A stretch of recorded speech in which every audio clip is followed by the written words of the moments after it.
কিছু একটা করতে হবে যাতে তুই আমার কথা মতো চলিস, কিন্তু কি করব থাক, এই বিষয়ে পরে ভেবে দেখব।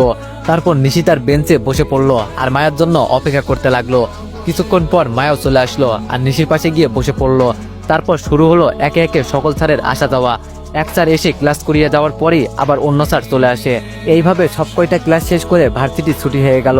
তামিম আর শুভ ভার্সিটি থেকে বেরিয়ে পাশের একটা বাগানে ঢুকে পড়লো। শুভ বলল, তো এখন বল ঘটনা কি? তামিম বলল, শোন তাহলে। তারপর সে শুভকে সব খুলে বলল। শুভ বলল, এত কিছু ঘটে গেল তোর সাথে আর তুই আমাকে কিছুই জানালি না। তামিম বলল, বাদ দে এসব। আচ্ছা, আমার একটা উপকার করতে পারবি? শুভ বলল, কি বল? তামিম বলল, তা তো জানা মতে কোথাও কোনো কাজ থাকলে আমায় একটু বলিস। আমার খরচের জন্য একদম টাকা নেই, তাই এখন একটা কাজের খুবই প্রয়োজন। শুভ বলল, আচ্ছা ঠিক আছে, বলবো নি, এবার তাহলে বাসায় যা। তারপর তামিম সেখান থেকে বাসায় চলে আসলো। বাসায় এসে প্রতিদিনকার মতো খাওয়া দাওয়া করে সে তার রুমে চলে গেল। এইদিকে নিশি তার বাসায় এসেই তার আব্বুর রুমে চলে এলো। নিশিকে দেখে হাসান চৌধুরী বলে উঠলেন, আরে মামুনি, কখন আসলে তুমি? নিশি বলল, এই তো আব্বু, এখন আসলাম। নিশির আব্বু বলল, আচ্ছা তুমি রুমে গিয়ে ফ্রেশ হও, আমি খাবার রেডি করছি। নিশি বলল, আব্বু তোমার সাথে কিছু কথা ছিল। নিশির আব্বু বলল, কি কথা মামুনি, বলো। নিশি বলল, আমার একটা বডিগার্ড লাগবে। নিশির আব্বু কিছুটা অবাক হয়ে বলল, বডিগার্ড লাগবে মানে? বডিগার্ড দিয়ে কি করবে তুমি?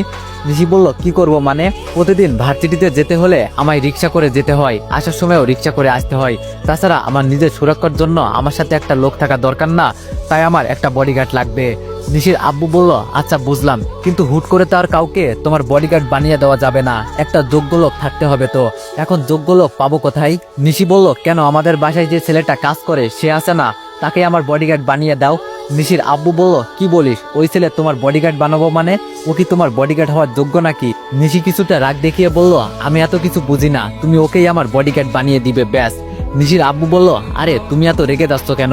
শহরে কি মানুষের অভাব পড়ছে নাকি যে ওকেই তুমি বডিগার্ড হিসেবে চাচ্ছ? নিশি বলল, তার মানে তুমি আমার কথা শুনবে না? নিশির আব্বু বলল, আরে নিশি বলল, ওকেই আমার বডিগার্ড হিসেবে চাই, এটাই ফাইনাল কথা, তুমি রাজি কিনা বলো। নিশির আব্বু বলল, আচ্ছা মামুনি, ঠিক আছে, আমি রাজি, কালকে ওর সাথে আমি এই বিষয়ে কথা বলে দেখবো নি। নিশি বলল, আচ্ছা তাহলে আমি এখন ফ্রেশ হয়ে আসি, তুমি খাবার রেডি করো। নিশির আব্বু বলল, আচ্ছা। তারপর নিশি খুশি মনে সেখান থেকে তার রুমে চলে আসলো আর মনে মনে বলতে লাগলো, একবার শুধু তোকে আমার বডিগার্ড বানিয়ে নি, তারপর দেখিস তোকে দিয়ে আমি কি কি কাজ করাই।